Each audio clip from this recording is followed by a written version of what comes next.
بسم الله الرحمن الرحيم وبحمد الله تعالى نحن في الصفحة 27 بعد 100. We're on page 127. Alhamdulillah. Just to review a little bit what we previously took. We have verbs, barakallahu fikum, that take two pronouns. One is the pronoun of the doer, the fa'il. Sami'tu, sami'ta, that's the one who's actually doing the hearing. Then we have the one of the pronoun, which is called the maf'ul, of the thing that's being heard. Sami'tani, or sami'tana.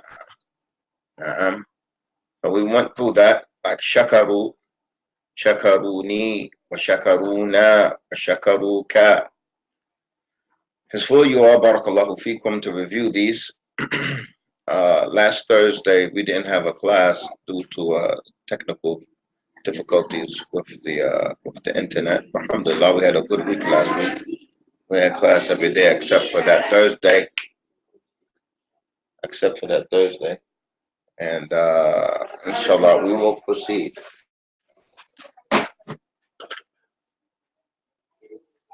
From these verbs that I didn't write down is with barakallahu fikum anun and niswa, hunna. So you can say hunna sa'alnani. So you all write that down. Or fahimna. Hunna sa'alna. Or hunna fahimna. Hunna sa'alnani. They, meaning the woman, they understood, they asked me. Sa'alnana, they asked us. Sa'alnaka, wa sa'alnaki, wa sa'alnakuma, wa sa'alnakum. Hunna sa'alnakum. They asked you all. They, the woman, asked you all. Wa sa'alnakunna, wa sa'alnahu. They asked him. Sa'alnahu, wa sa'alnaha. وَسَأَلْنَهُمَا وَسَأَلْنَهُمْ وَسَأَلْنَهُنَّ. I didn't make an example with Nun and Niswa, but you can all add that to your books and make it from the list that you review. After that, barakallahu fikum, is that understood? Ibrahim, is that understood? From there you could add Sa'alna to it with the Nun and Niswa. Hamza. Tayyib, barakallahu fikum. We have, if we look at the top here on page number 127, we have these verbs, sami'at. Sami'at, you can attach these to the different verbs to understand what was heard. Sami'at, that ta shows that she's the one who heard. But we can add another pronoun to explain what was heard. I mean, the person. Like I say, sami'atni, she heard me. Sami'atka, she heard you. Sami'atna, she heard us. Also, the second group there, that second verb there is shakaru. It's the waw with jama'ah, which conveys a group of men. Shakaru in third person. Shakaru, they thanked. Shakaruni, wa shakaruna, they thanked us. Wa shakaruka, they thanked you. Shakaruki, they thanked you. Wa shakaruhu, they thanked him. Also sa'alta. Sa'altani, you asked me. Wa sa'altana, you asked us. Except that sa'alta, it doesn't go with the 5 pronouns of what? Second person. Sa'altaka or sa'altaki. It doesn't make grammatical sense. But you could say sa'altahu or sa'altaha or sa'altahuma. You ask them. And the same thing with fahima. We can add to this. To this group here, we can add a verb with what? With nun and niswa for hunna. Nun and niswa for hunna. Let me show you all on the thing. So we can write, for example,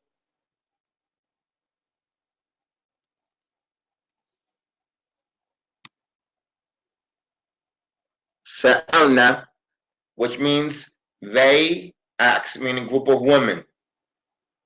My friend, you could say hunna, hunna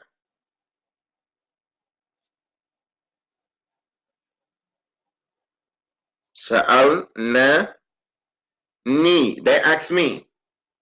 Hunna sa'alnani. Wa hunna sa'alnana. Wa hunna sa'alnaka. Wa hunna sa'alnaki.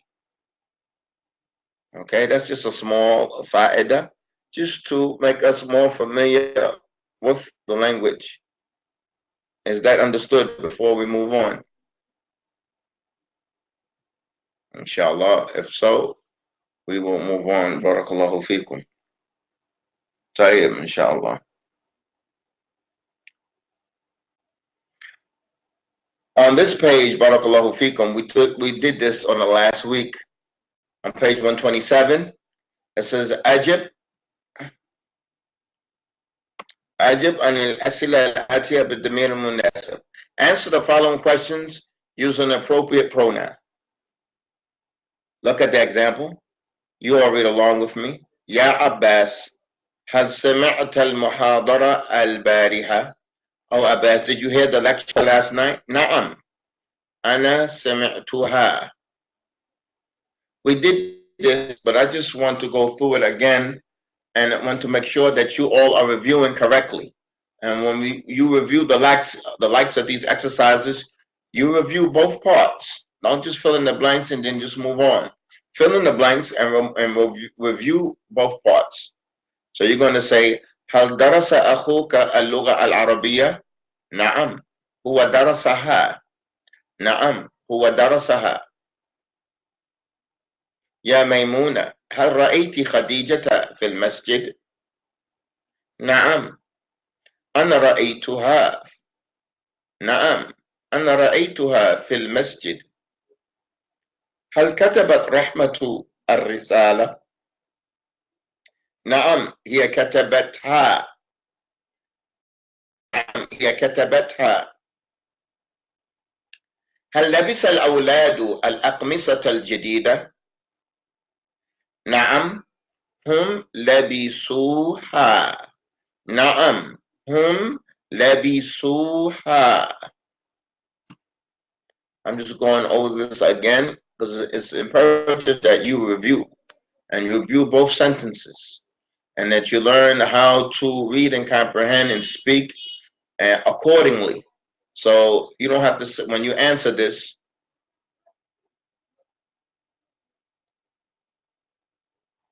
the aleph, what aleph is this? هل لبسوا الأولاد الأقمصة الجديدة? Okay. And quite, is the aleph needed there for plural? Labisu, yes. Yes. Nah.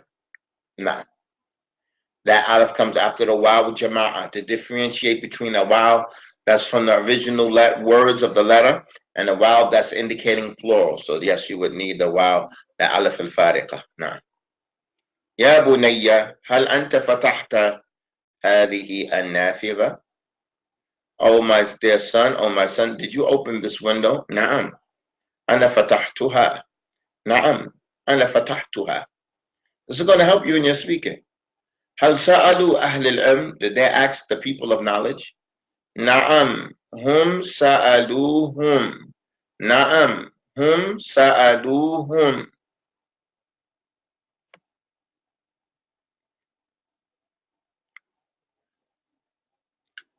هل أكلنا الطعام؟ هل أكلنا الطعام? Did they, the women, did they eat the food? Did they eat the food? نعم هن أكلناه. نعم هن أكلناه. هل سألت أباك? Did you ask your father? نعم أنا سألته. نعم أنا سألته. هل ركبنا على الحافلة الكبيرة؟ نعم نحن ركبنا عليها. نعم نحن ركبنا عليها. هل راجعت الأجزاء الثلاثة الأخيرة من القرآن? Did you review the last 3 parts of the Quran? نعم. أنا رجعتها. It's also permissible to say أنا راجعتهن. That was review. And I always reiterate that it's upon you all to review. Do not be satisfied with just understanding. No. And you all should even try to write some of these sentences down, improving your writing. Everything must be, you must be proficient in your reading, your understanding, your speaking, and your writing. Labisuha, okay, barakallahu fikum. When you write labisuha, when you write labisuha, you drop the alif there.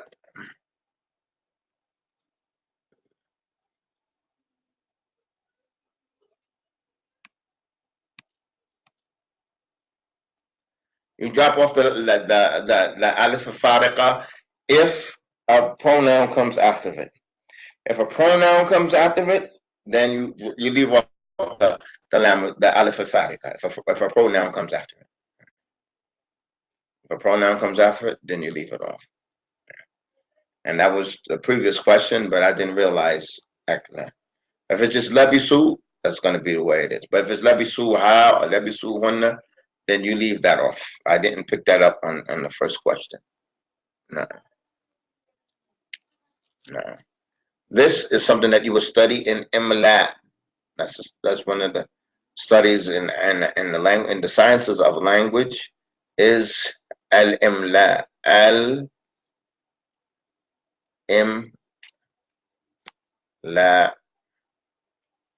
It has to do with writing, the rules of writing. Not the style of writing, but the rules of writing. Not the different, they have calligraphy, not in that form, but in the rules and regulations of writing. Nah. Okay. So with this in mind, we're going to move on to our new class.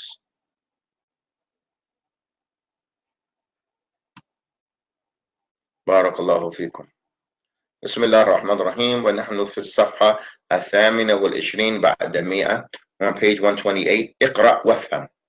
We're going to read these we're going to read these sentences, and we're going to compare that which is on the right side with that which is on the left side. And this lesson is very important to understand. Al-atibba'u dhahabu ila al-mustashfayat. The doctors, they went to the hospitals. This is the plural, hospitals. Al-atibba'u dhahabu ila al-mustashfayat. Why is it dhahabu with a waw? Because al-atibba, the doctors, is plural. Okay, let's look at the second sentence. ذهب الأطباء إلى المستشفيات. The doctors went to the hospitals. So when the verb comes before something that's plural or before something that's dual, meaning two, then you use the singular of that verb. ذهب الأطباء. But if you mention al-atibba awalan, if you mention al-atibba at the beginning, then you have to use the plural sense of the verb. So the first sentence says al-atibba'u dhahabu. But if you're going to use the verb first, then you say dhahaba al-atibba. And you don't say dhahabu al-atibba. You don't say that. Dhahabu al-atibba. You say dhahaba al-atibba'u. Look at the second sentence. Ali wa Ya'qub nama fil masjid. Ali and Ya'qub, they slept in the masjid, meaning the two of them. Nama, the two of them slept in the masjid. So when you're going to mention Ali and Ya'qub, you're going to mention two people before the verb, then you have to use the dual, which is that aleph there indicating that it's two. So you say Ali wa Ya'qub nama fil masjid. But if you're going to mention the verb first, then you have to use the singular of that verb. You say Nama Aliyun wa Yaqub fil masjid. Nama Aliyun wa Yaqub fil masjid. Now, An-Nisa, look at number 3. An-Nisa'u tabakhna ta'am al-ghada. The women, they cooked the food of ghada. The women, they cook the food of lunch, or they cook lunch. Tabakhat an-nisa ta'am al-ghada. So now when you mention the verb first, then you have to use the singular for woman, which is tabakhat. You have to use the singular. You have to use the singular. So when you use the plural, if you use the nisa, if you use the people first, then you have to make the verb also equivalent to it. An-nisa tabakhna, yani hunna tabakhna. But if you're going to use the verb first, then you keep the verb singular. You keep the verb singular. Tabakhat an-nisa. You cannot say tabakhna an-nisa. No, that's not correct. Tabakhna an-nisa. But you say an-nisa tabakhna. If you're going to mention the verb first, you have to use it in the singular form. Tabakhat. And you want to say tabakhat because it's singular for a group of women. Hiya. Tabakhat an-nisa ta'am al-ghada. Number 4. Ar-rijal mashaw ila al-maqbara. The men, they walked to the cemetery, to the graveyard, to the cemetery. Ar-rijal mashaw. That has a waw jama'ah there. Because if you're going to mention a group of men first, then you have to mention the verb after it equivalent to it. But if you mention the verb first, then you have to mention the verb in the singular form. Masha ar-rijalu ila al-maqbara. That extra word there, mashaw, is a mistake. This word here, this extra mashaw there, that should be taken out. That should be taken out on the second part on number 4. That should be taken out. That is a mistake in the book. That is a mistake in the book. That should be taken out. Okay? That should be taken out. That word mashal on the second half of the sentences, that should be taken out. That should be removed. It should say masha ar-rijal ila al-maqbara. Masha ar-rijal ila al-maqbara. The men, they walked to the cemetery, to the graveyard.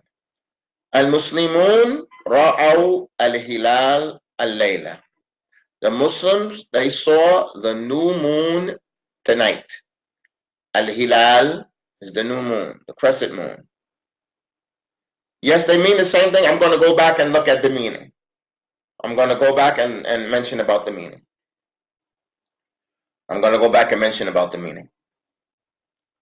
Al-Muslimun ra'aw al-hilal al-layla. The Muslims, they saw the new moon, the crescent moon tonight. Ra'a al-Muslimun al-hilal al-layla. Ra'a al-Muslimun al-hilal al-layla. The Muslims saw the new moon tonight. First, we want to understand what is written here before we look into the actual difference in the meaning.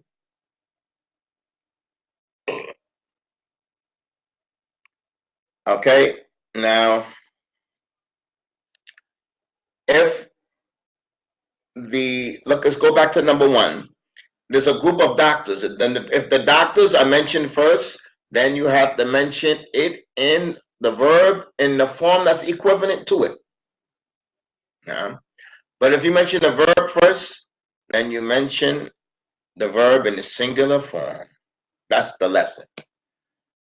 As far as the meaning, I want you all to follow with me. I'll try to explain this as simply as I can. Al-atibba dhahabu ila al-mustashfayat. This is a sentence that starts with a noun. Let me go to, okay. This is a sentence that starts with a noun. You call that jumla ismiya. Okay, let me go to the chalkboard. You have, okay, bear with me. I'm going to write something simple. الرجال أكلوا الطعام. This is what you call جملة اسمية. اسمية means that is a noun. You started it with a noun. Because الرجال is a noun, it's not a verb. الرجال أكلوا الطعام. That's a jumla ismiya. What does ismiya mean? Mean it's a noun. Ism means a noun. So this is a noun sentence. You started it with a noun. Just bear with me. You all write that down. الرجال أكلوا الطعام. Or like what we have here. الأطباء ذهبوا إلى المستشفيات. الأطباء is a group of doctors. That's a noun. علي ويعقوب ناما في المسجد. Ali or Yaqub, that's a noun. That's a noun. An-Nisa tabaqna ta'am al-ghada. An-Nisa, that's a noun. Okay? So that's what you call jumla ismiya. Okay, now let's look at the other way that we would write this. Okay? The other way that we will write this is akala ar-rijal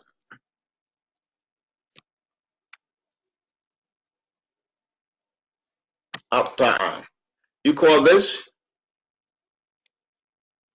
jumla fi'liya. Okay, hold on now. Before I look at that question, akala ar-rijal at-ta'am. This is called jumla fi'liya because it starts with a fi'l. Because it starts with a verb. It starts with a fi'l. So this is jumla fi'liya. This is a jumla fi'liya. Akala ar-rijal at-ta'am. Okay, before we go on, let me look at what this question is saying here. Inshallah, it's related to what we're doing. Alhamdulillah. Okay, here is a question from our brother Qasib. One knows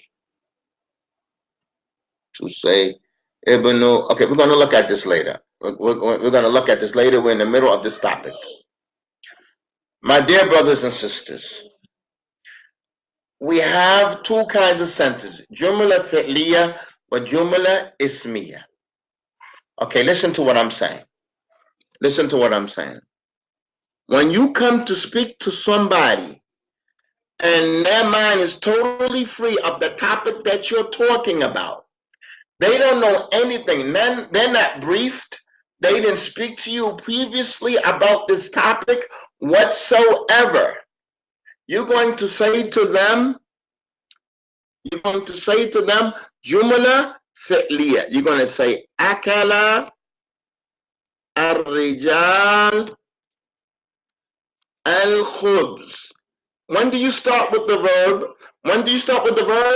You're speaking to somebody for the first time. They don't know anything about what you're saying. You're going to say, Assalamu alaikum, ya Hamza. Akala ar-rijal al-khubz. I'm saying, Assalamu alaikum, Hamza, how you doing today? Anta bikhair? Isma.